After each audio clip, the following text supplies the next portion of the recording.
Chicas, muy buenas tardes. Estoy muy contenta de participar con ustedes y por favor, si tienen alguna duda, regístrenla y comuníquenla para poder atender todas sus preguntas. Bien, vamos a iniciar con el tema. El día de hoy vamos a trabajar la atención e intervención de la conducta en preescolares. Y un punto importante que tenemos que tomar en cuenta es el desarrollo del niño. Entonces, vamos a conocer qué elementos del desarrollo pueden estar impactando en el análisis de la conducta, vamos a conocer de lo que es el desarrollo, las características del desarrollo, vamos a hablar de el aspecto socioemocional en el niño, porque de todas maneras el tema emocional va a influir en el análisis conductual y vamos a analizar el comportamiento en sí mismo, dándole pautas para poder intervenir de manera efectiva y eficiente. Bien. Vamos a hablar de desarrollo. ¿Qué debemos de tomar en cuenta cuando hablamos de desarrollo? Que va a ser una interacción entre dos componentes básicos, los factores genéticos, neuroquímicos, con lo que nace el niño, ¿sí? Con esa carga biológica que nosotros llamamos temperamento, carácter, ¿no? Este componente que es totalmente heredado en los genes, ¿sí? Los padres, y el ambiente. Nosotros somos resultado de ello, de la interacción de lo biológico con el contexto. El contexto lo vamos a englobar en el término ambiente, comprendiendo el aspecto de familia y el ambiente escolar.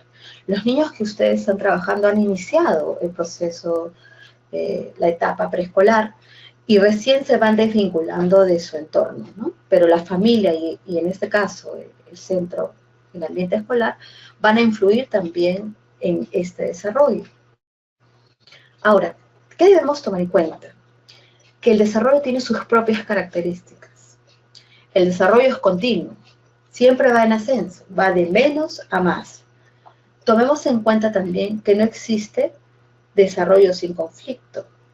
Cada vez que va a haber un cambio, siempre se va a presentar una crisis, siempre. Pero siempre es hacia adelante, ¿verdad? Siempre va a haber periodos críticos, periodos sensibles, pero es propio del desarrollo y es transitorio, pasa, ¿sí? También podemos decir que el desarrollo es discontinuo. ¿En qué sentido? Que antes de que el niño adquiera una habilidad o consolide un proceso, vamos a observar eso, avances y retrocesos hasta que la habilidad se consolide y es natural. No todos los niños aprenden igual. Cada ser humano es único, tiene su propio ritmo. Ustedes que tienen la facilidad de poder comparar todos los niños de una misma edad, que es los que tienen el salón de clase o edades muy similares, pueden darse cuenta que todos sus niños no logran las cosas.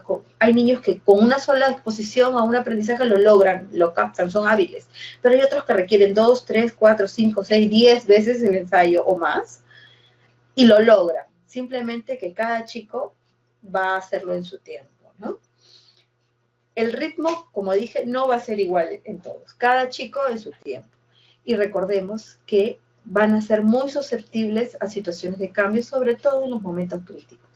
Pero todo esto es propio del ser humano, es propio del desarrollo y tenemos que tomarlo en cuenta cuando analicemos un problema de conducta, entre comillas. Tenemos que diferenciar si es propio de la edad, se espera, porque, por ejemplo, una Miss que tiene una aula de 2 años me dice, no aprende, tengo este problema. Toma en cuenta su edad, tomar en cuenta el nivel de desarrollo que se encuentra el niño es prioritario para poder atenderlo. Bien. Tomemos en cuenta también que el desarrollo es integral, que el ser humano tiene muchos aspectos el cual debe desarrollar, tanto su aspecto, y va a influenciar su capacidad cognitiva, su capacidad de relacionarse con el medio, su capacidad de manejar y expresar sus emociones, cómo se moviliza, cómo maneja su cuerpo. Todo eso va a influenciar en la conducta del niño, ¿no? Ahora, tome en cuenta, y esto, y no lo olviden, el desarrollo es integral, no vamos por partes, ¿no? Y el niño va avanzando en la adquisición de habilidades. pero va a influenciar mucho las habilidades que tengan, la carga genética. Ahora, otro punto muy importante a tomar en cuenta es acerca de cómo el niño aprende a expresar sus emociones. Tenemos que saber que el primer medio donde el niño va a manifestar y expresar sus emociones es la familia. Pero si vamos a la raíz, es la relación entre la mamá y el niño. Esa relación que nosotros le llamamos apego, que se establece desde que el niño se está gestando. Desde el primer momento de vida, la madre comienza a vincularse con este ser y se transmiten emociones. Y esto va a consolidar una base para que el niño desarrolle la expresión saludable o no de sus emociones y va a darle características de relación con su medio. Y ahora vamos a ver por qué. Entonces, el niño va a conocer las características de otros solo en base a lo externo. Es decir, cuando un bebé nace, cuando llega al mundo, la persona que lo cuida, idealmente la madre, en algunos casos no es siempre, pero esa primera persona que se encarga de satisfacer sus necesidades es con la que se establece el niño comienza a establecer esta relación emocional, estos vínculos que nosotros le llamamos apego, ¿no? Comienzan a interpretar sus necesidades y a satisfacer sus necesidades, y en la medida de la calidad de este vínculo, él se comienza a relacionar con su entorno, su estilo de entender al mundo, ¿sí? Va a establecerse esa relación interpersonal básica, aunque se parezca mentira, pero esto va a dar como un molde de las emociones, ¿no? Esta primera relación que se establece entre la mamá y el niño va a ser la base de cómo este niño se relacionará con otras personas, cómo expresará sus emociones, ¿sí? Ahora, el apego con familiares, ¿no? Con amigos, etcétera, ¿no? El niño aprenderá a reconocer sus emociones. La familia es el primer medio, pero ustedes lo tienen desde muy pequeñitos, también es parte. El niño se le tiene que educar a expresar saludablemente las emociones, y todas las emociones son válidas. No podemos negar una cólera, un llanto, una pena, una tristeza, un miedo, etcétera. Todas las emociones son válidas. La alegría no solamente el amor es suficiente, también hay otro tipo de emociones que son totalmente válidas y necesarias para que el niño aprenda a adaptarse, pero se tienen que expresar de manera adecuada, en el momento adecuado, en el contexto adecuado, con las personas adecuadas. Ahora, este reconocimiento de las emociones en sí, a los 3 años el niño ya va entendiendo estas nociones y podemos utilizar algunos medios lúdicos, como por ejemplo cuentos, para poder ir manejando. El niño no te va a entender el concepto abstracto, pero sí te va a entender un ejemplo, ¿no? Te va a entender cuando quieras graficar un ejemplo, va a entender, pero no si le hablas de una emoción per se como concepto abstracto, no lo va a hacer, ¿no? A los 5 años ya se produce un acelerado aprendizaje de la expresión emocional. El niño te puede decir estoy feliz, estoy contento, ¿no? Ya hablar de la emoción en sí misma, ¿no? A los 6 años ya existe una asociación, ¿no? Entre la emoción de la ira, el enfado, con el juego, con la satisfacción, con la alegría. Ya relaciona la emoción con un hecho específico, ¿no? En el centro educativo los niños van asociando su desempeño, cómo rinden, produciendo estados de ánimo positivos y negativos, ¿no? A esta edad ya los chicos notan si existe una diferencia entre su rendimiento versus los compañeros, ya se comparan, ¿no? Es importante saber que esto se da. Este apego o esta confianza básica, esta confianza básica que se desarrolla desde que comienza, desde que el niño se está gestando y durante los 5 primeros años de vida, va dar condiciones de seguridad, de autonomía, va a sentar las bases del desarrollo de la autoestima, de la autoimagen, ¿no? Bases que van a ser básicos para el desarrollo de su personalidad. Ahora, este vínculo que se establece, que a nosotros en psicología lo denominamos apego, es la base de cómo se expresan y se va a desarrollar las emociones en la persona. Es el medio por el cual el niño va a filtrar lo que el mundo le va a dar, ¿no?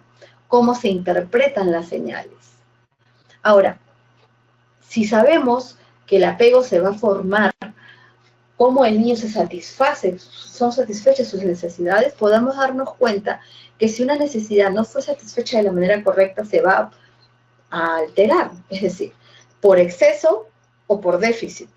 En vez de, o sea, imaginemos, le damos, tiene hambre y le damos demasiada comida, va a producir un estado fisiológico y de emociones con ciertas características y si nunca le damos de comer igual.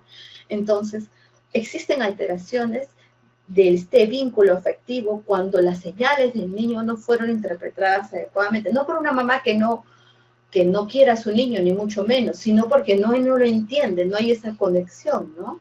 No hay no hay una interpretación adecuada de las señales que brinda el niño versus lo que la mamá quiere o que la mamá piensa que le sirve o no. Por ejemplo, cuando hay una respuesta tardía a la necesidad, la mamá no interpreta qué es lo que quiere, ¿no? Responde a necesidades ajenas al niño. Es lo que la mamá espera porque ella cree que es lo mejor, pero no es lo que realmente necesita el niño, ¿no? O del humor de las personas que van a cuidar a este niño, a este pequeño.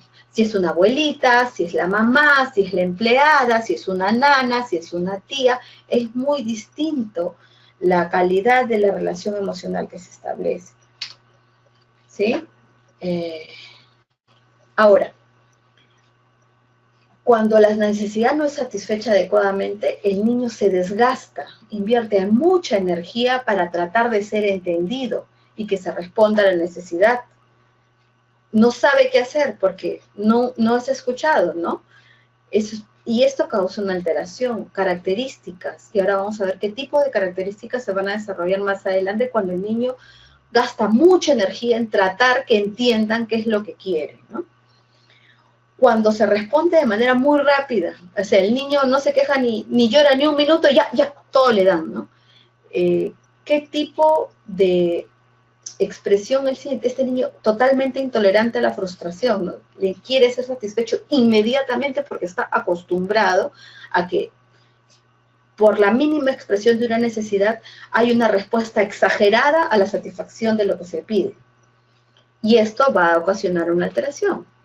Igual, existe también lo ideal, ¿no?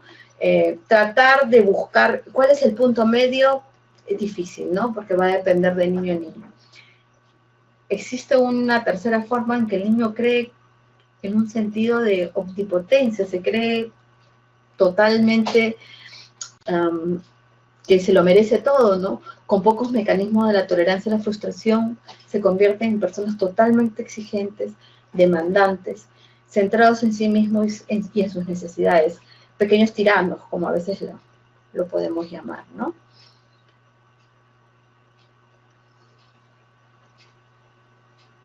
Ahora, el apego nos va a dar una seguridad emocional. Se tiene que conocer al niño y tener una relación cercana. La persona ideal para tener esta relación es la madre, ¿no? Y se supone que esta relación tiene que ser confiable, coherente y saludable, ¿no? El patrón de interacción emocional que se establece inicialmente va a tenderse a persistir.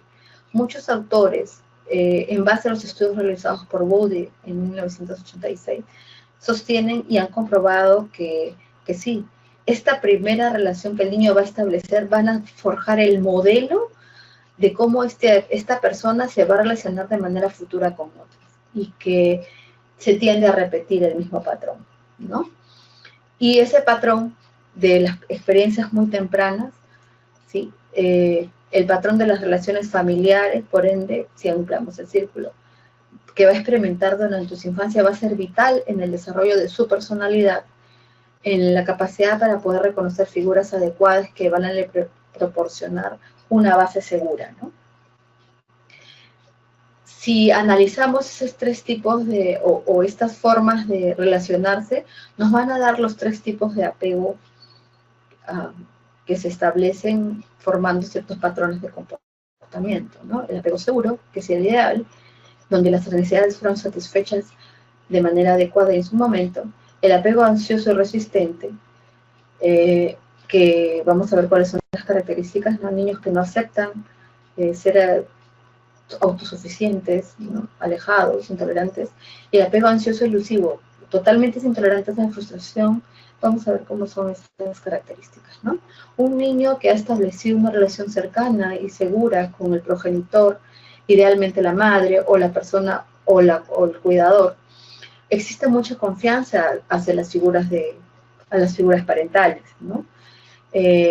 Cuando el niño se encuentra en situaciones de estrés, en situaciones adversas o amenazantes, logra mantener el control de la situación y reacciona de manera saludable y puede afrontarla, ¿no? Son totalmente accesibles y las señales del niño son fácilmente interpretables, ¿no?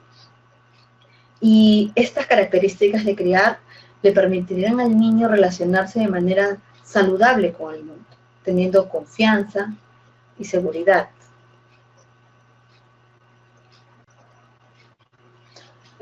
Un niño que ha desarrollado un tipo de relación emocional ansiosa tienen conductas que nos hacen ver inseguridad plena, incertidumbre, ¿no? El niño, son los típicos niños que hay mucha angustia ante la separación, ¿no? Se aferran a las personas o cuidadores, muy ansiosos frente a explorar el mundo, con mucho miedo, ¿no? El niño no tiene seguridad de poder encontrar siempre ahí a las personas que les proporcionan seguridad, ¿no? Y siempre perciben las situaciones con el entorno como muy amenazantes.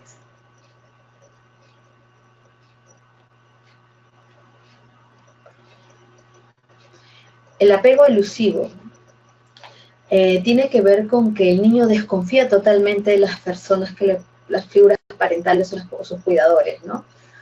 Desconfía a que estas personas le podrán proporcionar seguridad, que le den la ayuda necesaria cuando él lo necesite, ¿no? Tiene la convicción de que no será apoyado por ellos, por lo tanto, ellos por un mecanismo de defensa tienden a ser emocionalmente autosuficientes, ¿no? No buscan el apoyo de otras personas porque han tenido muchas experiencias de que no han sido satisfechas, entonces ellos aprenden por ellos mismos, ¿no? ¿Por qué analizamos esta situación?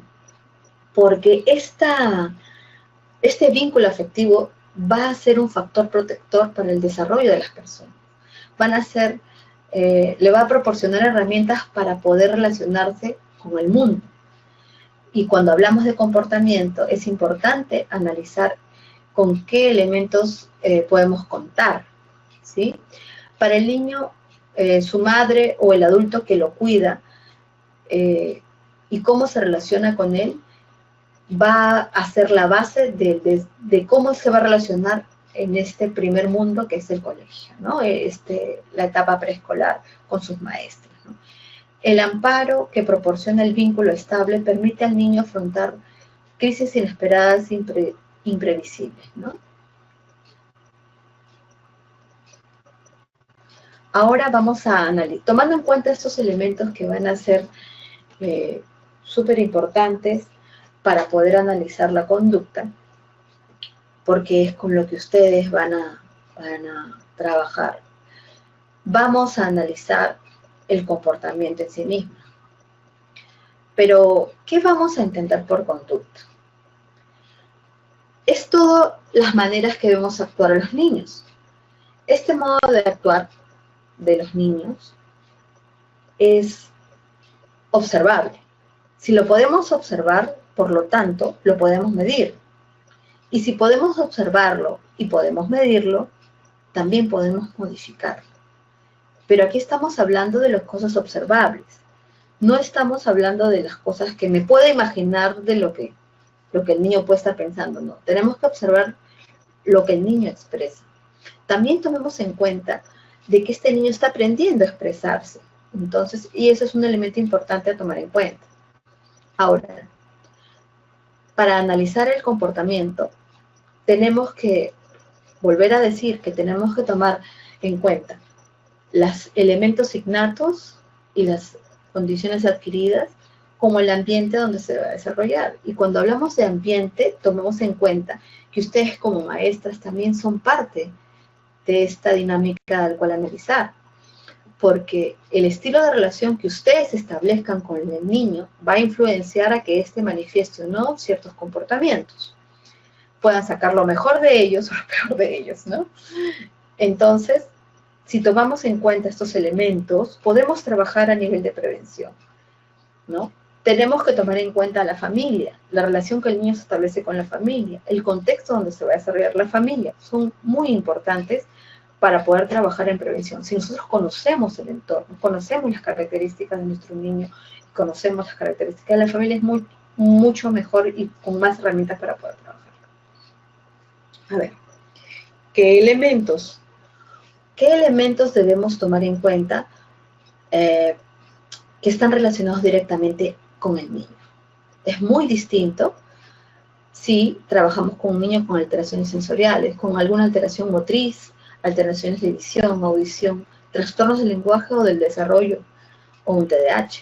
No va a ser igual que ustedes con un niño versus no tenga estas necesidades, ¿no? El abordaje es totalmente distinto, incluso el problema es totalmente distinto. Entonces, si existe presencia de algún tipo de alteración o trastorno de base, es muy importante a tomar en cuenta para poder analizar, porque cada uno de ellos va a tener una expresión distinta.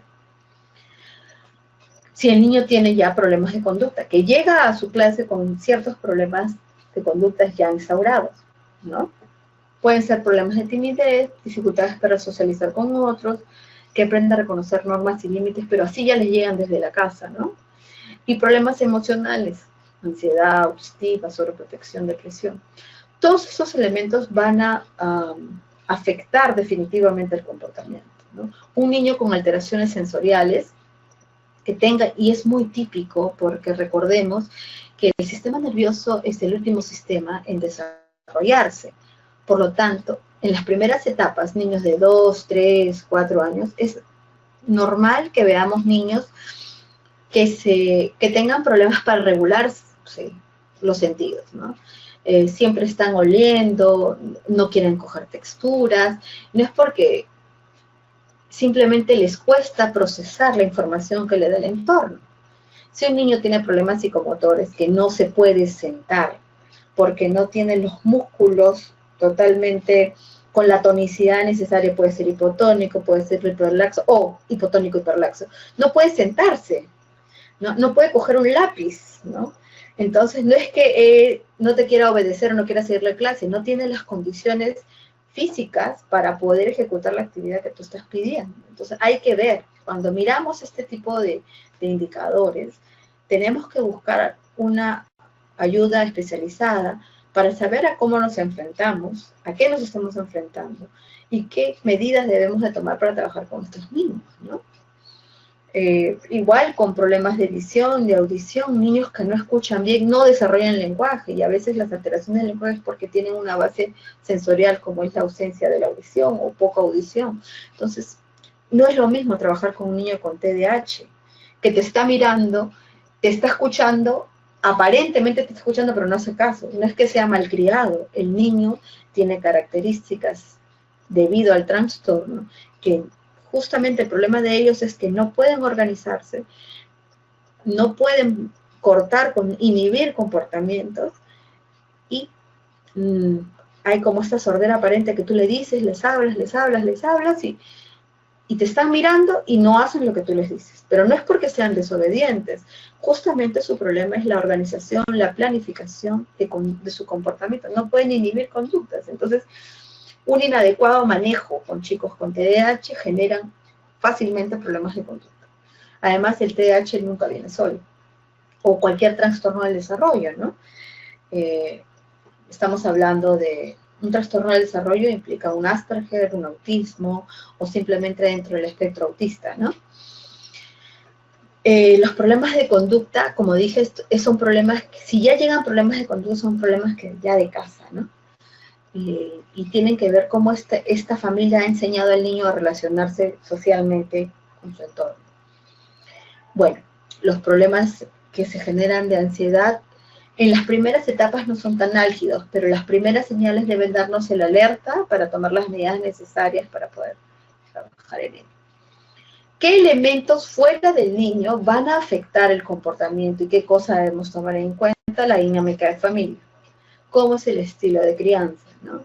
Si es que existe o no maltrato o agresión con el niño o agresiones en el entorno. Si vive en un ambiente conflictivo, padres que están constantemente peleando, ¿no? Y si genera el modelo de relacionarse de manera agresiva, ¿no? Si hay diferencias socioculturales, ¿sí? Diferencias que pueden afectar el comportamiento. Bien. Si nos ponemos a tomar en cuenta, son muchos elementos que nos van a dar pauta de cómo comenzar a trabajar. Sobre control, sobre protección, modelos de ansiedad, diferencia entre el estilo de criar entre padre y madre versus el estilo de ustedes, exagerado positivismo, maltrato, son demasiados elementos, conflictos parentales, estilos de crianza distintos, ¿no? Una actitud muy crítica o severa, un nivel muy alto de expectativas con los hijos. Ante esto tenemos que tener cuidado porque va a influenciar en la conducta del niño, cómo el papá cría a este pequeño. Y entendiendo y tomando en cuenta elementos relacionados al niño y su entorno, vamos a comenzar a ver el tema que nos atañe aquí. ¿Qué cosa es desobedecer? ¿Cuándo es una conducta típica? Es la negativa a iniciar o completar una orden, ¿sí? Una orden dada por una figura de autoridad. En este caso, ustedes, como maestras, son las figuras de autoridad, ¿no? Y el niño no quiera iniciar o completar la indicación que se le dio. Esta orden puede ser en el sentido de hacer o en el sentido de no hacer, ¿no? O de tener determinada actividad. Otro estilo de comprender es el hecho de no acatar una regla, no respetar los límites, ¿no? Norma que se cree implícita en el repertorio del comportamiento del niño, ¿no? Ahora, pero ¿a qué llamamos conducta problema? ¿Sí? Va a ser aquella conducta que va a escapar del control, de los límites preestablecidos, que van a alterar la disciplina o el ambiente, ¿sí? Perturbando el equilibrio emocional y después de haber utilizado todas las formas posibles controladas, se llama conducta problema. Estas conductas pueden ser graves, pueden ser poco graves, leves, ¿no? Digamos, y esta va a depender de su frecuencia, de su duración y de la intensidad. Entre los factores que pueden afectar, es muy importante tomar en cuenta la edad del maestro, ¿sí? La relación niño-maestro, ¿no? Subjetividad, ¿no? Y cuánto va a afectar el entorno donde se esté dando esta conducta problema. Entonces, un problema de conducta en general puede ser peligroso, molesto, destructivo y va a interferir en el aprendizaje. Porque van a impactar en la manera de pensar, en la manera de sentir, en la manera de actuar de la persona. Como dije, ¿qué elementos pueden ser la causa de este problema de conducta? Que en el entorno escolar no se hayan dado las normas claras y precisas. Si estamos trabajando con niños pequeños, debemos ser muy claras cuando damos una consigna, y no tienen que ser muchas, tienen que ser pocas y precisas, ¿no? Porque si lo atiborramos de muchos elementos, el niño no va a ser confuso. Pero si tenemos normas claras, cortas, precisas, el niño va a saber que hay ciertos patrones ejes que van a dirigir ese comportamiento en aula, ¿no? Otro factor que va a influenciar en el que se origina un problema de conducta es cuando hay inconsistencia en las normas. Es decir, que a veces se hace lo que dice la maestra y a veces no se hace. Es decir, no se cumple su palabra, digamos, ¿no? Hay amenazas no cumplidas. Las amenazas no funcionan para poder regular el comportamiento de los niños. No funcionan.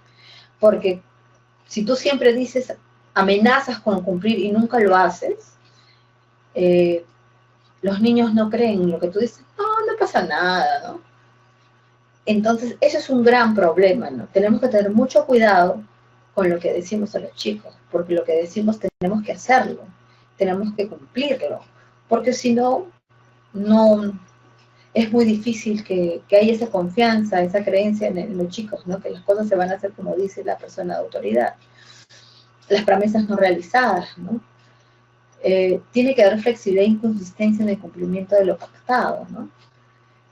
Cuando ocurre esto, cuando a veces te castigo, no, ahora sí te perdono, ahora sí ya, ¿qué importa ya? Como te lo doy igual, el niño va a saber que haciendo lo que no se espera igual va a obtenerlo, así que no se va a esforzar, ¿no? Maltrato o uso de castigos físicos o psicológicos también, ¿no? Yo sé que eso no se da en lo que ustedes trabajan, pero es importante que lo mencionemos y tomemos en cuenta y observemos también. Entonces, ¿qué solemos hacer cuando existe un problema de conducta? Normalmente, cuando existe un inadecuado manejo, la persona que no está o que pierde el control de la situación, se enoja, amenaza, grita, promete, cede, castiga, da órdenes, pero eso normalmente genera o mantiene el problema. Si nosotros atendemos el comportamiento inadecuado, para aliviar nuestra angustia, aumentará el comportamiento inadecuado. Es decir, nosotros tenemos que ser un elemento que cambie esa situación, no que lo mantenga, ¿sí? Porque un problema de conducta no tratado a tiempo se convierte en un trastorno negativista. ¿Qué es un trastorno negativista? Es una agresividad pasiva. Es como, imaginemos, podemos comenzar con un problema de conducta, si tú le dices, tráeme eso, no, y una conducta negativista es, no quiero, no lo voy a hacer, o simplemente, sí lo hago, sí lo voy a hacer, pero finalmente nunca lo hace. Si esto no se trabaja a tiempo, ese trastorno negativista se puede convertir en un trastorno negativista desafiante. Con el mismo ejemplo. Ya no solo te digo no quiero, sino que te digo no quiero y ¿qué me vas a hacer? No pasa nada si no lo hago. O sea, ya es una agresividad más activa. Pasamos de un no lo voy a hacer o un te ignoro por completo pero finalmente no te hago caso, a un no te hago caso y te amenazo. Te reto, ¿no? Y si eso no se trabaja a tiempo, se convierte en un trastorno de conducta antisocial, ¿no? Típicos vándalos, que no hay conciencia moral, que transgreden normas y se convierten en delincuencia. Pero si se dan cuenta, todo esto empezó desde un problema simple que no se manejó adecuadamente, se convirtió en un trastorno negativista, desafiante, finalmente en una conducta antisocial. Este es el ciclo de violencia, si es que no se trabajan las cosas a tiempo, ¿no? Ahora, existen muchas teorías acerca de cómo analizar los problemas de conducta, ¿no? Dependiendo los entornos donde se van transgrediendo o se van dando los problemas, existen niveles de análisis, ¿no? Un nivel 1, que es lo que tenemos nosotros, lo que normalmente encontramos en la casa, ¿no? Discuten, demandan de atención, pero los problemas centrados en casa, ¿no? Pero en el colegio sí se portan bien. Un problema de nivel 2 es que se dan los problemas en la casa, pero también estos se van a transferir a la escuela. Peleas con los compañeros, etcétera, ¿no? Un nivel 3, hablaríamos ya un nivel, no solamente de problemas en casa y problemas en la escuela, sino problemas y que van a destruir elementos del entorno, atacar, dañar, ¿no? Y un nivel 4 ya es vandalismo, ¿no? Son los anteriores sumados, pero con conductas de riesgo, ¿no? También. Y eso se da, esto ya es a nivel de adolescencia, a partir del nivel 3 en adelante. Nosotros podemos llegar, debido a la edad con que trabajamos, a lo mucho un nivel 2, ¿no? A lo mucho. Porque esto va de menos a más, y conforme el niño va creciendo, se va consolidando, se van estableciendo estos problemas de conducta, ¿no? Cada vez más serios. Ahora, la ausencia de apego infantil, temperamento y una disciplina inconsistente van a ser factores que van a predisponer a una conducta agresiva.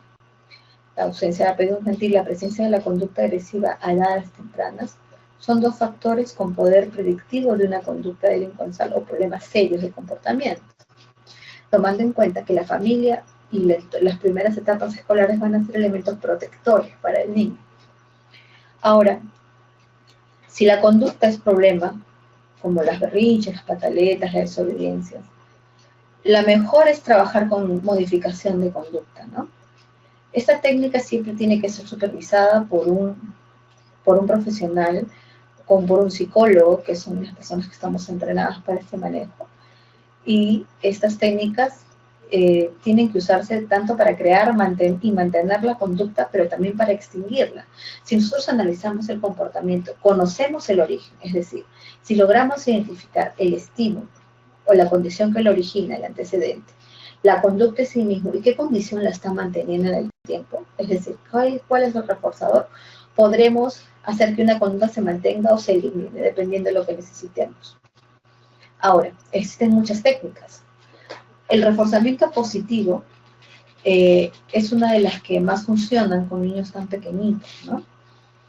Cada vez que se da la conducta adecuada, se refuerza. Y no siempre tiene que ser un elemento concreto, un chocolate, un chupetín, no. También un reforzador social tiene el mismo efecto, ¿no? Te felicito, cada día eres mejor, me encanta lo que estás haciendo. Un aplauso para su compañero que lo ha logrado.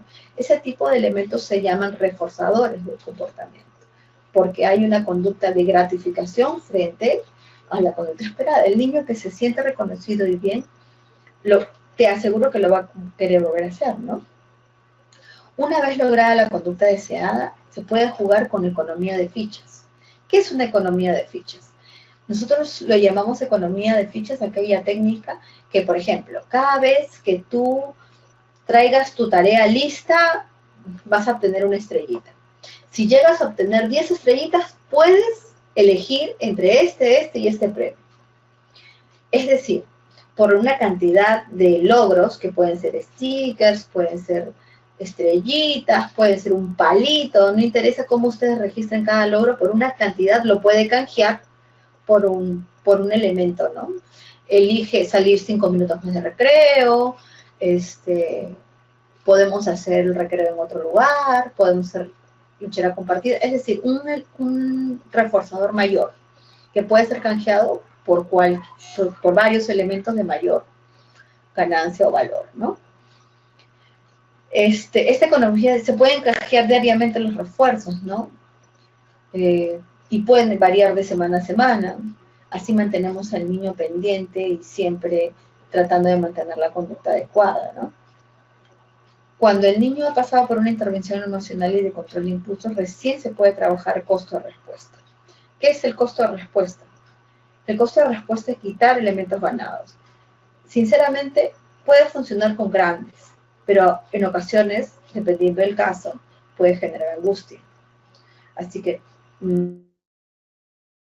yo diría que tiene que ser muy regulado y supervisado por alguien. Y hay que conocer muy bien al niño porque podemos incrementar niveles de angustia, ¿no? Cuando uno va a extinguir una respuesta, es mejor combinar el reforzamiento con otras respuestas para evitar irritaciones que se van a dar por típicamente la extinción. Es decir, hay dos maneras de eliminar la conducta. O eliminamos el estímulo o eliminamos el reforzador. ¿Qué quiero decir? Es esa triada, estímulo, conducta, reforzador. Para que esta conducta exista tienen que estar las tres condiciones. Si no están estas tres condiciones, la conducta no se va a dar. Es muchísimo más sencillo quitar el estímulo, es decir, controlar el ambiente para que no se dé la conducta. Es mucho más fácil que si trabajamos quitando el reforzador, porque siempre va a haber el estímulo que va a originar la conducta, y si quitamos el reforzador, lo que va a ocurrir naturalmente es que la conducta se va a ver exacerbada a niveles insospechados. Porque si tú estás acostumbrado a recibir siempre una recompensa por algo que haces, y en ese momento no se da, tú qué haces, oye, algo está pasando, y comienzas a incrementar estos niveles de conducta. Si la persona es consistente, y la persona que está guiando esta extinción no cede, el niño va a tener que cambiar, en algún momento esa conducta va a decrecer porque se da cuenta que no funciona lo que está haciendo y esta conducta se va a extinguir. Pero este proceso es el más largo que hay. Lo más fácil para ustedes es trabajar en eliminar el estímulo, ¿sí? En eliminar la conducta que puede ser, el estímulo que puede estar originar la conducta inadecuada, ¿sí?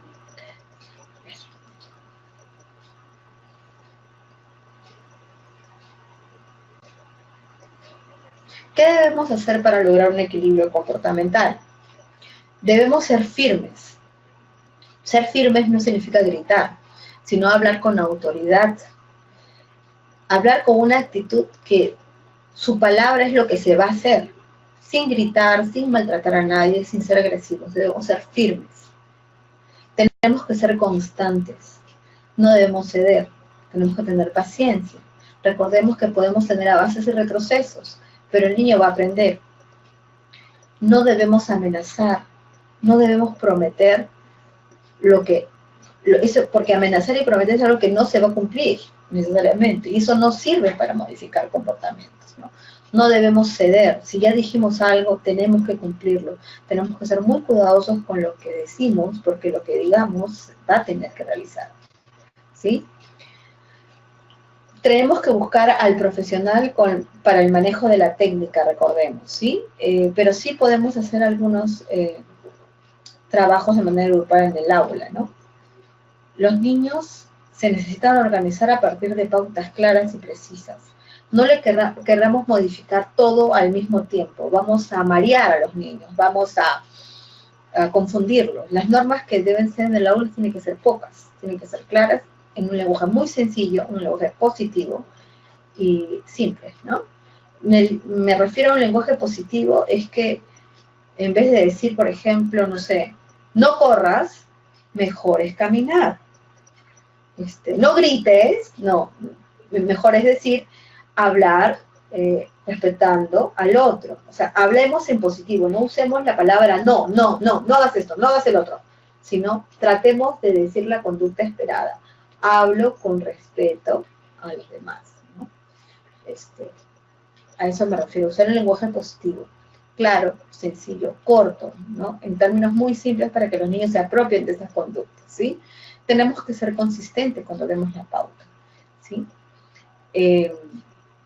Tenemos que tener límites claros y que el niño participe de la creación de estas normas. Si las normas que se establezcan en el aula son consensuadas con el grupo, estas se van a apropiar los niños mucho mejor. Es más, los niños les van a ayudar a que las normas sean cumplidas, ¿no?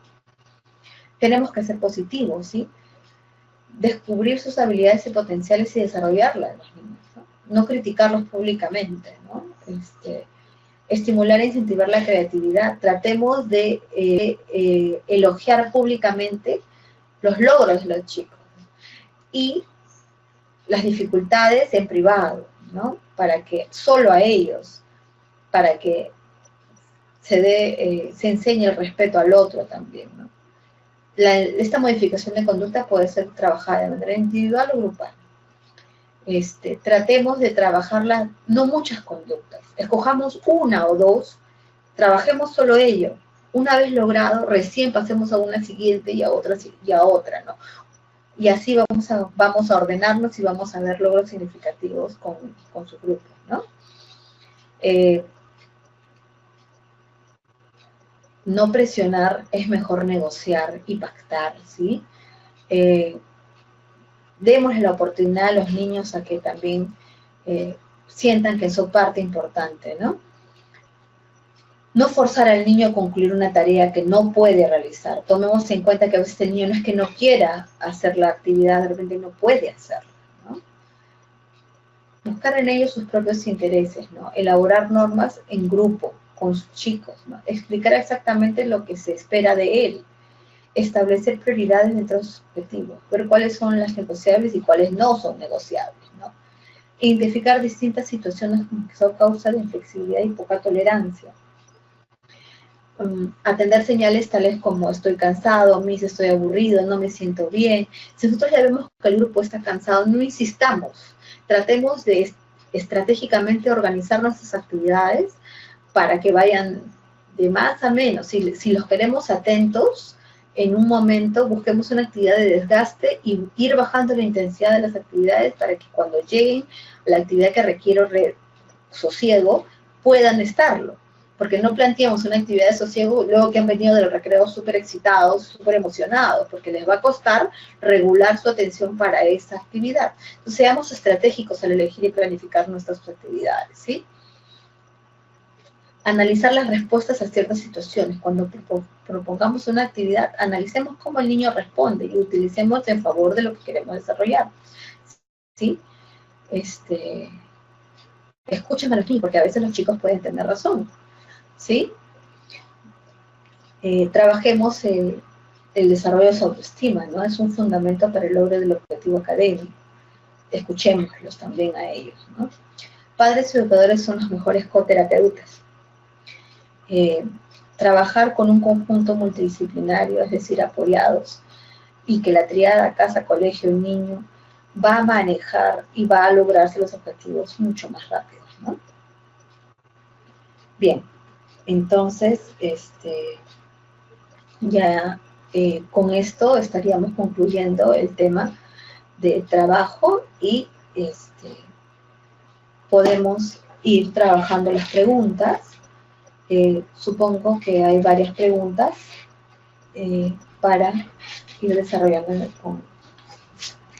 La primera pregunta que tenemos es, ¿cómo podemos hacer comprender a los padres que sus hijos están en una etapa inmadura o que su aprendizaje va a tomar más tiempo sin herir susceptibilidades?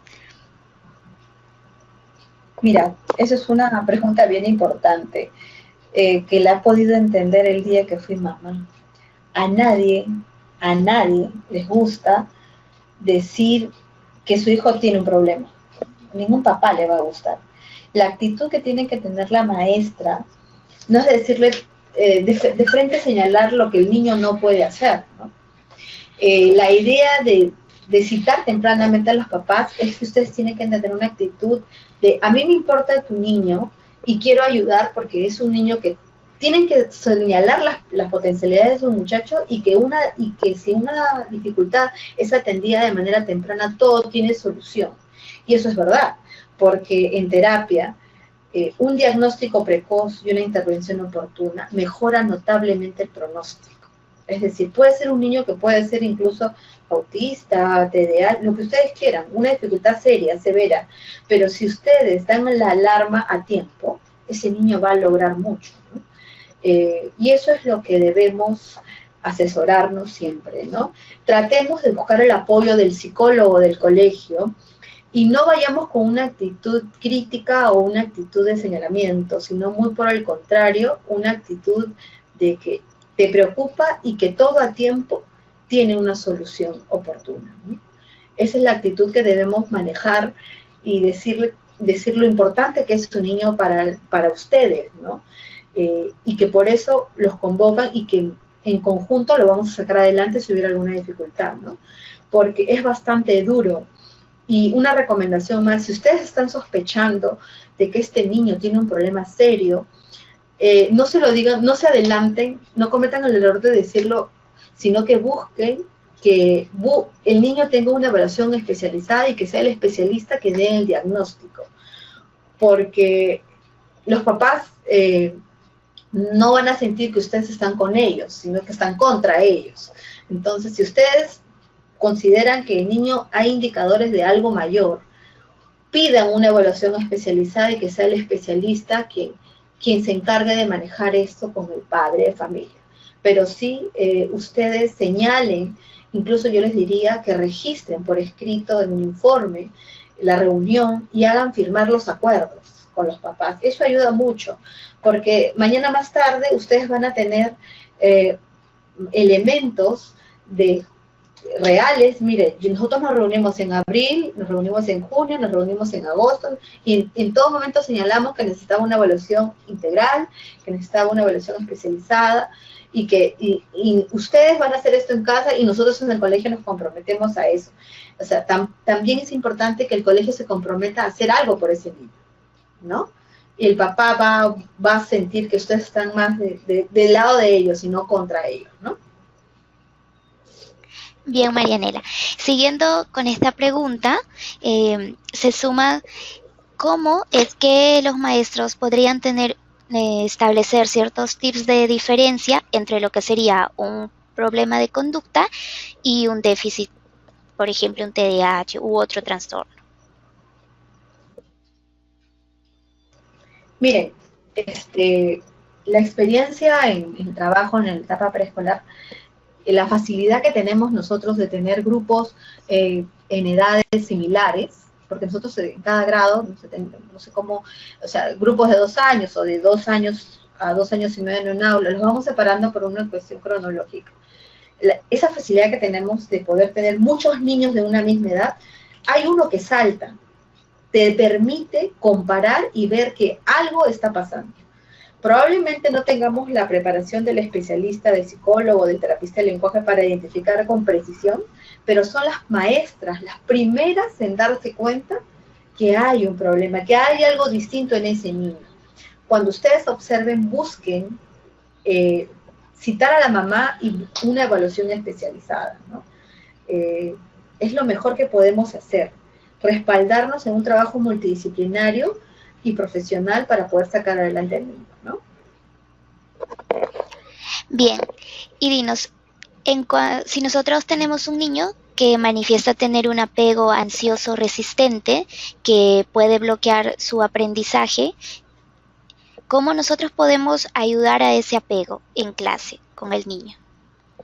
Claro, justamente, volver a reconstruir esta relación y darle seguridad al niño, ganarnos la confianza de ese pequeño, buscar conversar con los papás, ¿no? ¿Quién está al cuidado de ese niño? Es importante que primero nos documentemos, ¿no? Saber quién está al cuidado del niño, cómo es el estilo de relación de la persona que cuida al niño, ¿no? Y que yo sé que como maestras no podemos hacer mucho en casa.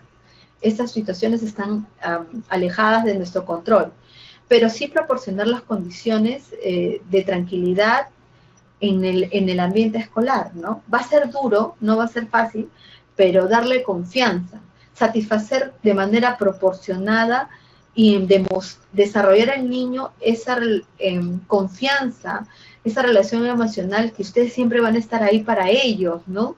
Y que no te preocupes, yo estoy aquí, estoy contigo, estoy a tu lado. Algo bien importante es que ustedes anticipen lo que va a ocurrir al niño, ¿no? Decirle al niño, mira, vamos a hacer tal cosa y va a pasar esto, y va a pasar esto, y va a pasar aquello, y lo que ustedes le dijeron ocurra. Poco a poco ese niño va a comenzar a sentir confianza en ustedes porque lo que ustedes dicen se va a dar. Y mira, y va a pasar esto, y va a pasar aquello. Entonces vamos a ir poco a poco ganando esa confianza y el niño conociendo una rutina estable, conocida. Si ustedes se anticipen, van a enseñar a regular esta relación y va a establecerse un vínculo cercano entre ustedes porque él va a comenzar a sentir confianza, ¿no? Y vamos a modificar. Está todavía en etapa de desarrollo y las maestras pueden ser claves para que el niño vuelva a recuperar esa relación emocional que le brinde seguridad, ¿no? Y está en una etapa temprana y se puede hacer mucho por ellos todavía. Bien, y en el caso de los niños con un comportamiento desafiante, ¿qué pautas deberíamos tener en el aula con ellos? Ok, miren, una rutina estable, reglas claras en el aula, así él haga lo que haga, lo siento, se tiene que cumplir, va a ayudar mucho a que el niño ubique que está en otro ambiente bajo otras normas. Puede ser que sí, que el niño ya venga con esa actitud, pero si ustedes mantienen esa consistencia, ese manejo de límites en el hogar, el niño va a identificar que el ambiente es distinto y se va a comportar de manera distinta, ¿no? Pero tiene que haber mucha consistencia, ¿no? Tiene que haber una rutina clara, tiene que haber normas estables, ustedes tienen que ser muy firmes con las indicaciones que se den, haga lo que haga el niño. Y una recomendación importante, tienen que mantener contacto con esa familia e ir diciendo lo que se está haciendo en casa, ¿no? Para que en casa se refuerce, ¿no? Fulanito, tú sabes que acá venimos y dejamos las loncheras en tal lugar, en tal sitio, acá esta es la hora, etcétera. Las normas que ustedes manejan en su salón. Y el niño quiera o no quiera tiene que, sin, obviamente, maltratarlo, sin dañarlo. Y si el niño comienza a hacer el berrinche, bueno, creo que no estás listo para esto, así que te vamos a retirar de la situación hasta que tú estés. Cuando tú estés listo, vas a volver a ingresar al aula y vas a hacerlo. Hacer tiempo fuera, ¿no? Entonces, y hacerlo tantas veces como sea necesario. Creo que todavía no estás listo. Acá las cosas son así, así y así. ¿Lo vas a hacer? ¿Sí o no? No, ok, sale de la situación. Entonces, y ser consistentes hasta que el niño lo haga. Y apenas lo haga, obviamente el refuerzo, la consideración necesaria, lo lograste, confío en ti, tú lo vas a poder hacer, ¿no? Puede tomar un poco de esfuerzo, pero hay que tener mucha paciencia, ¿no? Hay que tratarnos de ganar a ese niño. Bien, eso responde a muchas preguntas que nos dicen qué medidas debemos de tomar cuando los niños no cumplen las normas que se han establecido. Pero lo principal también es que cuando entonces se detecta el estímulo, qué estrategias tendrían las maestras para poderlo bloquear? ¿Qué indicas sería la mejor manera? Claro, o sea, las maestras tienen que tener mucho ojo en poder identificar qué situación está generando la conducta problema. Tenemos que observar, porque puede ser un ambiente, puede ser una persona, puede ser simplemente la situación, ¿no? Entonces, lo más fácil, chicas, es cortar el estímulo. Si sabemos que el niño va a entrar en descontrol frente a la situación con una precisión específica, manejemos el ambiente que favorezca nuestro trabajo, ¿sí? O sea, no sé, tratar de manejar el entorno. ¿Podrías ponernos un ejemplo en específico? Es lo que nos están solicitando las maestras, por favor. Por ejemplo, si vamos queremos buscar la atención del niño para que aprenda un aprendizaje nuevo, tratar de que, por ejemplo, si queremos enseñar, no sé, una letra, un color, una forma, que es lo más típico que encontramos, que un solo elemento sea el centro, ¿sí? No lo hagamos en un ambiente donde hay mucho ruido, o hay muchos juguetes, o un elemento de textura que el niño va a permitir jugar, arrastrarse, sobar. Busquemos controlar las condiciones ambientales para que el niño centre su atención en el objetivo de trabajo de la clase, ¿sí? Busquemos minimizar el sonido y estímulos audiovisuales para que el niño se centre. Como dije en algún momento también, regular el momento. O sea, si queremos que el niño esté concentrado, organicemos estratégicamente las actividades según la intensidad de las mismas para que el niño llegue a la situación de atento. No lo hagamos en un momento después del recreo, por ejemplo, ¿no? Las cosas más importantes, apenas llegue el niño a casa, luego de las permanentes, que sea la primera actividad, una actividad de manejo intelectual. Ok, ahora hay muchas maestras que me indican que pueden identificar niños que tienen esas conductas, pero saben que en casa no tienen el apoyo necesario. O sea, ¿cómo ellas entonces deberían de continuar en su aula tratando de apoyar a los niños en la mejora de su conducta si ellas mismas son conscientes de que los padres no gestionan eso en casa? Sí. Miren, de lo que me funciona cuando trabajo con las mamás, ¿no? tenemos que ser muy puntuales con los papás, ¿no? Es decir, no vayamos, al igual que trabajamos modificación de conducta punto por punto, con los papás también tenemos que hacer punto por punto. No los atiborremos de cosas, ¿no? Necesitamos desarrollar hábitos para que el niño pueda trabajar de manera eficiente en el ambiente escolar, ¿no? Y ustedes saben que sus chicos, ustedes están trabajando más o menos en edades de entre 3 y 5 años. Ustedes tienen que hablar con los papás que lo principal en estas edades es desarrollar la autonomía, ¿sí? Que tengan habilidades básicas para el aprendizaje y tenemos que ir seleccionando las actividades. Por ejemplo, y ordenándonos. Tenemos que citar desde el principio a los papás, ¿no? Y darle tareas por un chico que no sabe usar la lonchera, que no se sienta, etcétera. Ir en orden, señora, vamos a citarla y ponerlo en un acuerdo, ¿no? Vamos a trabajar que él no abre sus tuppers, no se limpia, no bota los papeles al tacho. Necesitamos trabajar esto en específico. A la hora de la merienda, usted le va a dar los tuppers, le va a dar la lonchera, le va a enseñar a utilizar los elementos de trabajo. Tenemos que ser muy específicos con los papás, ¿no? Y decirle, bueno, señora, tenemos que prepararlo para que su niño pueda responder a iniciar su escolaridad y que tenga todas sus habilidades consolidadas, pero acá en el colegio no basta, tenemos que trabajar de manera conjunta para que el niño logre lo que estamos esperando. Entonces, ir pauteando con cada niño, así, va a ser una chamba, no todos los niños necesitan lo mismo, es un trabajo más personalizado, pero es la única manera de avanzar con los papás, decirles puntualmente, vamos a trabajar lonchera, ahora vamos a trabajar que se siente mientras está haciendo el trabajo. La cartuchera lo va a tener, y tenemos que decirle el ABC de cómo trabajamos para que los papás hagan lo mismo, ¿no? Y tomar en cuenta que a veces el niño no es que no quiera, a veces no puede, y evaluaciones especializadas nos van a dar la pauta y trabajar directamente en comunicación con la especialista para saber qué podemos hacer en el nido, y esa triada, especialista, niño, casa, colegio, igual el papá va a tener que sumarse, ¿no? Porque la idea es sacar adelante el niño. Gracias a Dios, a esa edad los papás todavía se esfuerzan mucho, ¿no? Conforme va aumentando la edad del niño y avanzando la escolaridad, los papás se van alejando. Pero en estas primeras etapas tenemos la suerte de que todavía están pendientes, ¿no? Y podemos trabajar, si ustedes trabajan en comunicación con el especialista y también los papás sí lo cumplen, ¿no? Porque ustedes hacen presión y los especialistas también. Ok, coinciden varias preguntas con que si es bueno el sacar a los niños cuando tienen una conducta agresiva o un mal comportamiento, sacarlos del aula o ponerlos en un rincón por 3 minutos, que es la recomendación que han tenido de parte de un psicólogo.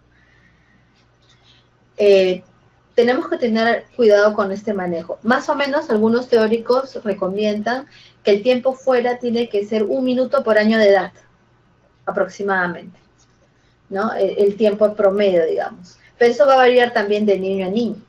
Si tenemos un niño ansioso, un niño que pierde los papeles, o sea, tenemos que tener cuidado en el manejo de ello, ¿no? Sacarlos del lugar completamente es ayuda, pero yo les recomiendo una cosa, no esperemos generar una crisis. Es decir, es mucho más complicado controlar una crisis. Ustedes están viendo a ese niño que ya está manifestando algunos indicadores antes que comience el berrinche o que salga de control. Cortemos esa conducta antes de que se convierta en una crisis. Es más difícil manejar una crisis. Entonces, cuando veamos al niño, a ese niño que comienza a generar el problema, cortemos el estímulo. Le podemos decir, fulanito, ven, acompáñame, anda, llévale este lápiz a tu amiga, ten preparado en tu escritorio algunos papelitos y convérsalo con tus compañeras, por favor, préstame una goma. El hecho que el niño vaya al otro salón, le dé el papelito a la miss y traiga, ya lo hiciste respirar, pararse y se va a volver a reconectar mucho mejor a la situación. Entonces, haces un tiempo fuera, pero funcional. ¿Me dejo entender? Entonces, podemos así manejar las situaciones sin que lleguen a explotar en una situación de crisis, ¿no? Una buena técnica es el tiempo fuera, pero yo recomiendo no esperar llegar a ese nivel y mandarlo a que traiga algo, anda, reparte las hojas, hazme un favor, tira esto al tacho de basura, le conversas otra cosa y cortas esa situación. Lo vuelves a a manejar esa emoción y lo reconectas nuevamente a lo que está haciendo. Ujú.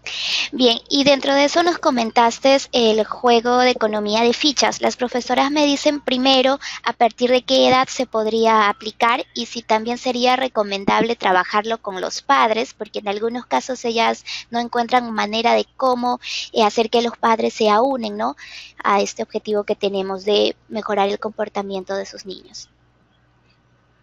Bueno, el tema de economía de fichas tiene que ser guiado por un especialista, número uno. Número dos, el tema de economía de fichas solamente se puede ser trabajado cuando el niño ha aprendido el reforzamiento positivo.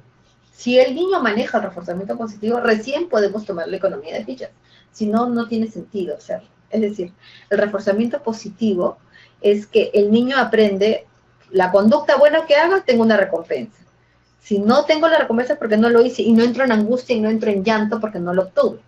Sabe y lo maneja. Recién cuando el niño ha consolidado eso, recién puedo pasar a una economía de fichas, que es canjear todos mis logros por un logro mayor.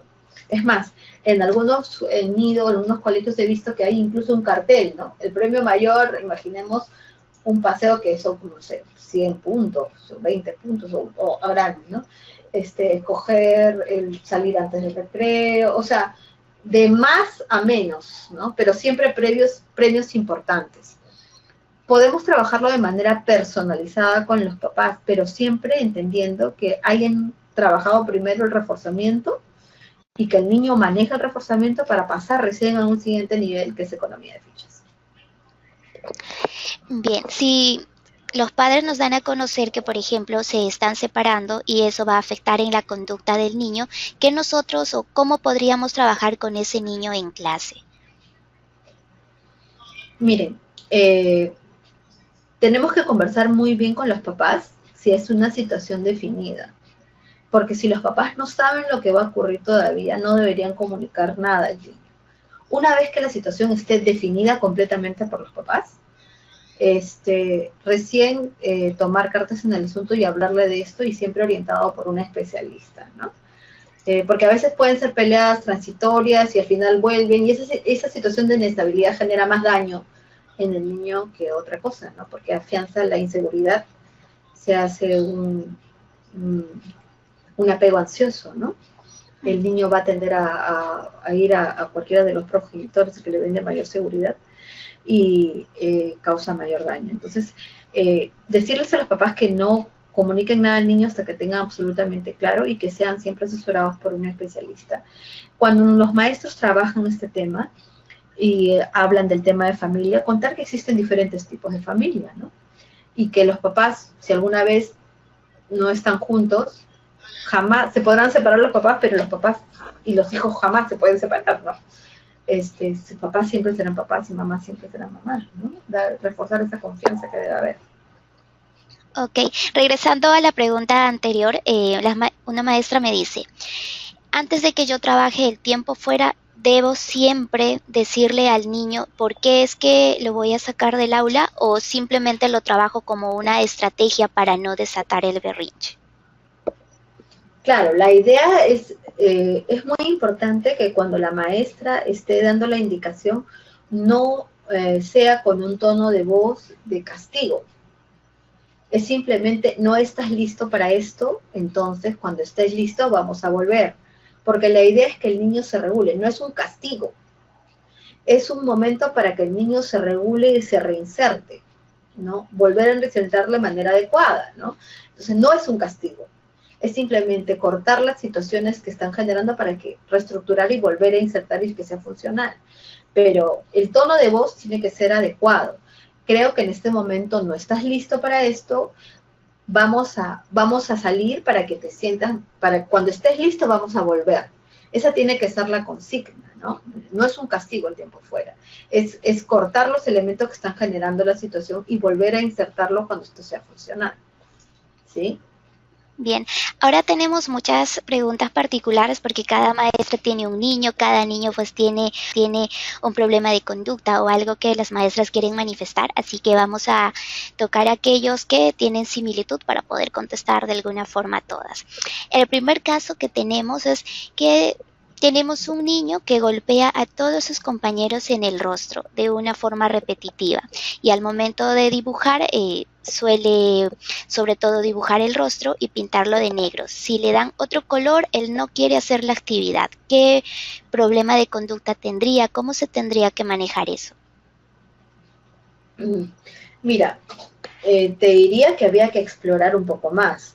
Nosotros los psicólogos cuando evaluamos el dibujo, en general, cualquier parte resaltada, cualquier parte sombreada de manera excesiva representan áreas de conflicto en general. Yo te pregunto, no conozco el caso, pero el niño tiene algún tema físico en la cara o algún familiar, de repente puede ser indicador de maltrato, de agresión física, se tendría que explorar, pero definitivamente lo que está viendo la profesora tiene bases emocionales significativas y requeriría una evaluación psicológica para analizar por qué de esto, ¿no? Sería cuestión de hacer una evaluación para ese niño, pero definitivamente tiene elementos emocionales de base, ¿no? Que hay que analizar, requerirían una atención inmediata, ¿no? Sí, creo que sí. Y por ejemplo, tenemos una niña que de 4 años que pues tiene un apego que hasta ya estamos, dice la maestra, no hasta esta fecha, pero todas las mañanas no quiere ingresar a su aula, se queda entre las piernas de sus padres bien pegada y es bastante difícil o los padres toman mucho tiempo en hacer que ella ingrese a su salón y se quede con ellos. ¿Cómo se podría trabajar en ese caso? El tema de adaptarse y que el niño encuentre el entorno seguro se da en los primeros meses de clases, ¿no? A veces los adultos que no ayudan porque hacen este proceso más largo, a veces el colegio les permite entrar y se despiden difícil, ¿no? Pero lo único que hacen es agrandar este proceso, hacerlo más largo. El niño tiene que encontrar la confianza en el ambiente escolar y hacer vínculo con la maestra, y para ello tiene que desvincularse de los adultos. Los papás tienen que dejarlo en la puerta e inmediatamente irse, en la puerta e irse, y la niña entrar con la maestra. Ahora, pero es importante que analicen el caso en particular. Se los digo porque es natural encontrar esos procesos, pero también puede ocurrir que el niño tiene ciertas condiciones personales que son de índole mayor. Se los digo porque hace poco acabamos de trabajar y el tema de la niña muy similar, una niña de 3 años y medio, pero el tema es que la niña tiene cierta inflexibilidad cognitiva propio que está dentro de un espectro autista. Y el autismo tiene condiciones personales, la inflexibilidad cognitiva, la inflexibilidad conductual, que han hecho que este proceso se dé más difícil y más largo.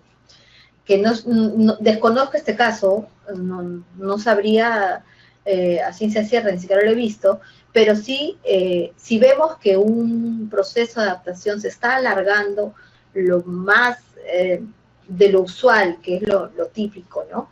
Debemos hacer una intervención, ¿no? Citar a los papás, tratar de manejarlo con la psicóloga para analizar características particulares, si hay algo de fondo que está haciendo que esto no se dé. Si eso no fuera el caso, que no hay nada de fondo, el desarrollo es normal y simplemente es esta relación ansiosa entre papás, la recomendación es el papá en la puerta. Señor, va a llorar, sí va a llorar un momento, pero después se va a calmar. Y tenemos que trabajar en construir esta confianza entre la niña y la maestra. Una vez que el niño comience a encontrar la seguridad en este ambiente, esto se va a acabar, ¿no? Muy bien.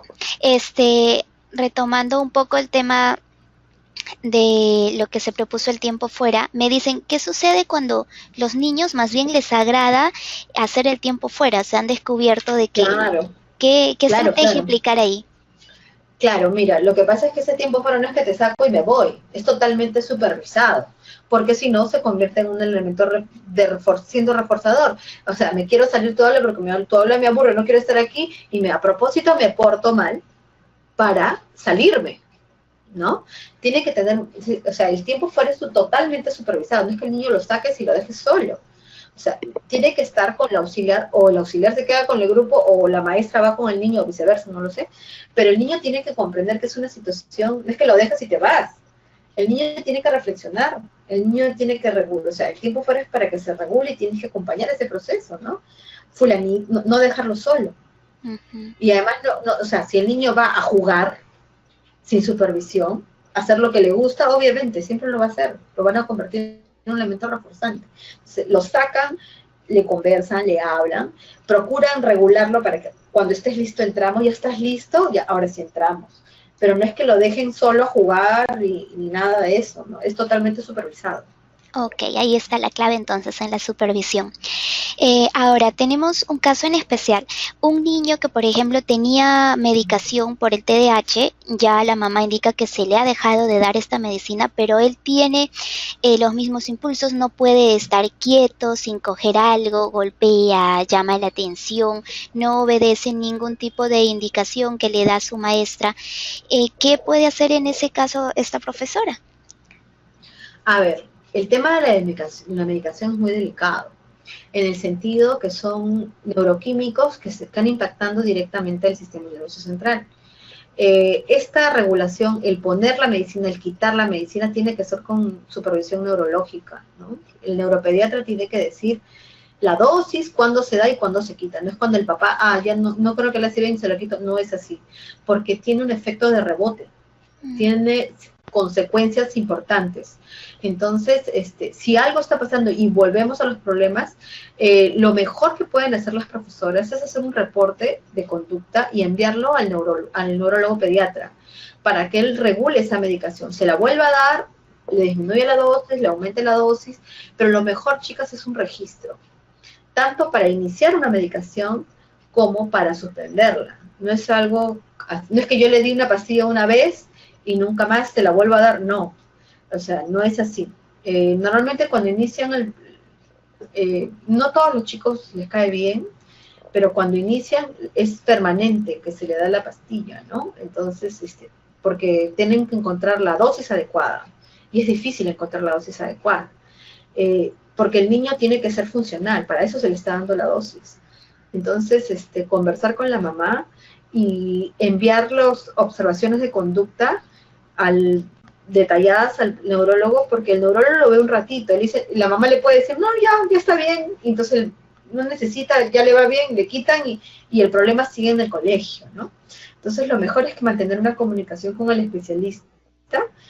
Les recomiendo hacer observaciones de conducta o al menos algunas notas donde ustedes les cuenten qué es lo que más, el problema más usual que hay, las características del mismo para que se puedan tomar las medidas adecuadas y el neurólogo le pueda dar la medicación que se requiera de manera adecuada, ¿no? Al caso.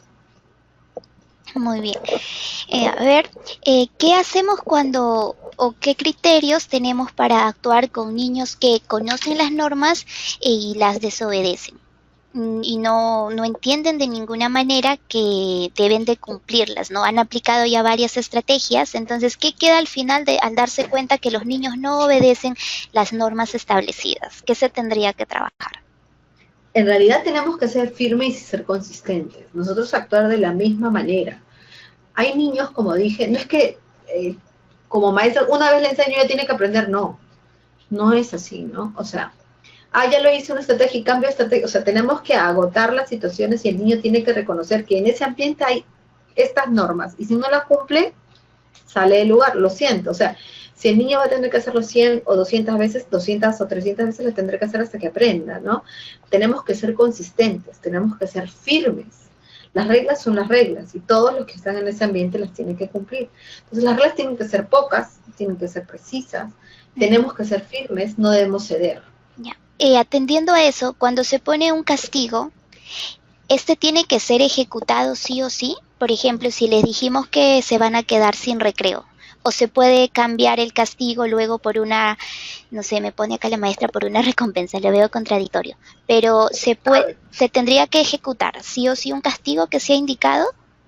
Sí, pero por eso yo les hago mucho hincapié en que tenemos que ser cuidadosos con lo que decimos.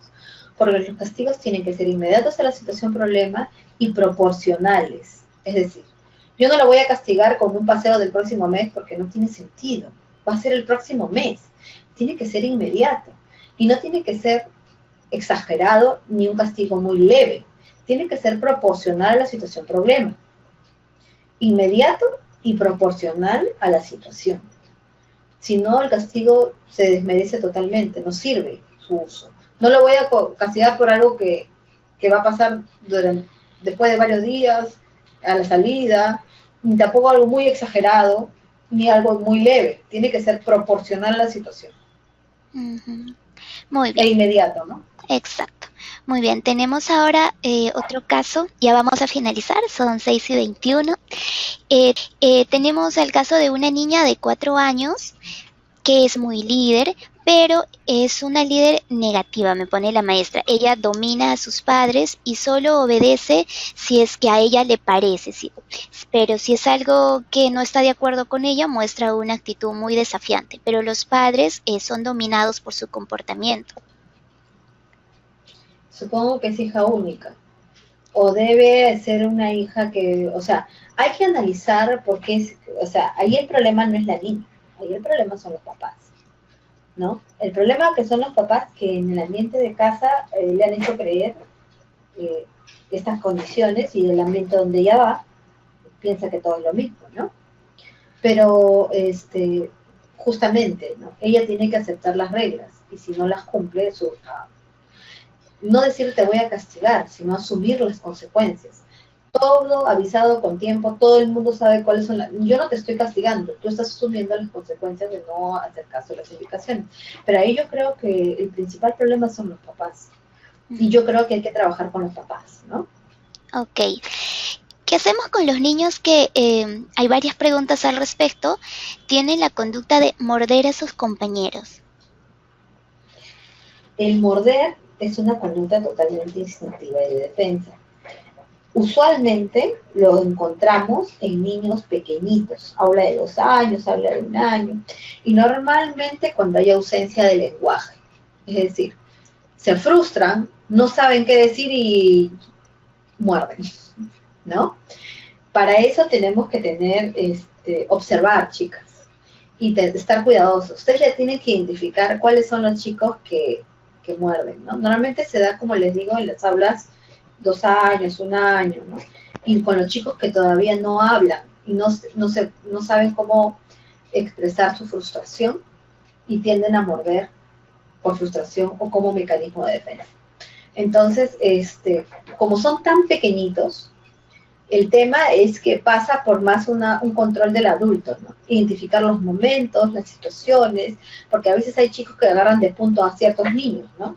Mantenerlos separados, mantener nuestras previsiones, tener la cantidad de auxiliares necesarias para controlar realmente el aula de cuando son muy chiquititos, ¿no? Porque a esta edad el cambio de pañales, las rutinas, hacen que no controlemos adecuadamente a los grupos y hay chicos que ya debemos identificarlos para prevenir la situación. Como dije, es mucho más fácil manejar en prevención que atender una crisis. Bien, ¿y qué hacemos viéndonos mirando hacia otro lado con niños que son muy desconfiados, más bien, y que no participan en el aula? Claro, eso también se da porque el niño tenemos que desarrollar esa confianza, ¿no? O sea, cuando hagamos actividades, pensemos en actividades en que cada niño tiene una potencialidad, cada uno. Y tendremos que tratar de crear nuestras actividades para que cada uno sea líder o se maneje o que pueda dar una respuesta que sea reconocida por los pares, ¿no? Ese niño que es tímido, algo le debe gustar, algo debe disfrutar, algo debe ser bueno. Y procurar actividades en que ese niño tenga situaciones agradables donde se le reconozca. Yo creo que muchas situaciones de ese tipo, poco a poco vamos a sacar a ese chiquito más adelante, pero requiere de una observación muy minuciosa de la maestra en reconocer su potencialidad y en qué es bueno para ir trabajando su autoestima de manera progresiva. Ok, y bueno, finalizando, estas son las 2 últimas ya. Cuando un niño tiene problemas de atención, el aula o varios niños en el grupo tienen problemas de atención, el aula debería de tener poca ambientación, o sea, eso indicaría o nos serviría que la ambientación que tenemos en el aula debe de ser mínima. En realidad, el tema sensorial, que es la dificultad para organizarte con el estímulo visual, eh, no varía mucho esta situación, ¿no? De repente el ruido, el volumen alto de las radios, pero los niños tienen que aprender a manejarse porque son situaciones cotidianas en la escuela, ¿no? Si tenemos niños con esas características, tratar de, no, por ejemplo, no juntarlos, ¿no? Tratar de presentarles cosa por cosa, ¿no? Eh, para trabajar el tema de atención, trabajarlo de diferentes maneras, lo mismo.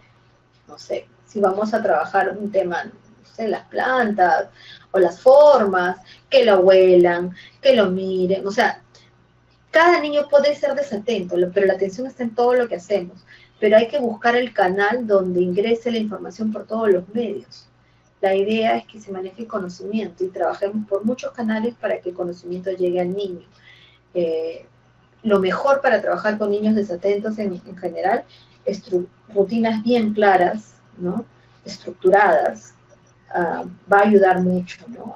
Al niño. La anticipación, es decir, por ejemplo, no sé, vamos a salir hoy día, vamos a ponernos el mandil, porque vamos a pintar con la témpera, o sea, decirle todo lo que va a pasar. Luego vamos a salir y preguntarle al niño, ¿qué vamos a hacer ahora? Vamos a pintar. Y después, ¿qué vamos a hacer? Nos vamos a lavar la mano. ¿Y dónde vamos a poner las cosas? Entonces, decir las indicaciones de manera sencilla, pero asegurarnos que el niño desatento te diga lo que va a hacer antes de empezar a ejecutarlo. Porque eso va a la anticipación le va a ayudar a, ¿qué tenías que hacer? Ay, a mí, si por ahí se te distrae, ¿qué ibas a hacer? Ah, muy bien. ¿Qué estás haciendo? ¿Qué te toca luego? Muy bien. Entonces así podemos guiar la conducta esperada. Ok, hay una maestra que me refiere que siempre ha tenido la indicación que no se debe dar un premio ante un buen comportamiento, sino por haber hecho o haber cumplido una tarea. ¿Es cierto eso? En realidad, los buenos logros deben ser reconocidos, o sea, es parte del desarrollo humano, es una conducta perfectamente natural y necesaria. Tanto El que los sea reconocido comportamientos como las tareas. los logros. Ujú. O sea, claro, si un niño logra algo, ¿por qué no reconocerlo? Lo has hecho bien, te felicito, cada día estás mejor. Es más, nos sirve reconocer la conducta positiva para modelar. Por ejemplo, en vez de decirle, Jorge, estás desatento, decirle, Marianita, muy bien, estás trabajando perfecto mirando tu hoja. Un aplauso para su compañera. Inmediatamente los que están desatentos van a, por querer el reconocimiento, van a, y también felicitaciones, o sea, reconocer la conducta adecuada como modelo, en vez de sancionar la conducta inadecuada del grupo. ¿Me dejo entender? Ok, ¿Sí? ahora díganos para finalizar, ¿hay algún libro, un autor en especial que usted podría recomendar a las maestras para seguir investigando sobre este tema? Sobre TDAH, sobre conducta. Sí, Miren, una de las autores muy buena, que a mí me encanta, Isabel de Orjales, es una española que tiene muchos libros y tiene programas de trabajo de atención y de manejo de aula. Es muy buena. Isabel de Orjales. Es más, creo que viene el 1 de junio a dictar una charla acá con Libro Amigo. Pero tiene libros en internet muy buenos, para niños más grandes incluso, pero ella ha trabajado todo el tema de TDAH con base en el manejo de conducta. Pueden encontrarlo en internet, Isabel de Orjales. Muchas gracias, chicas. Con gusto. un gusto.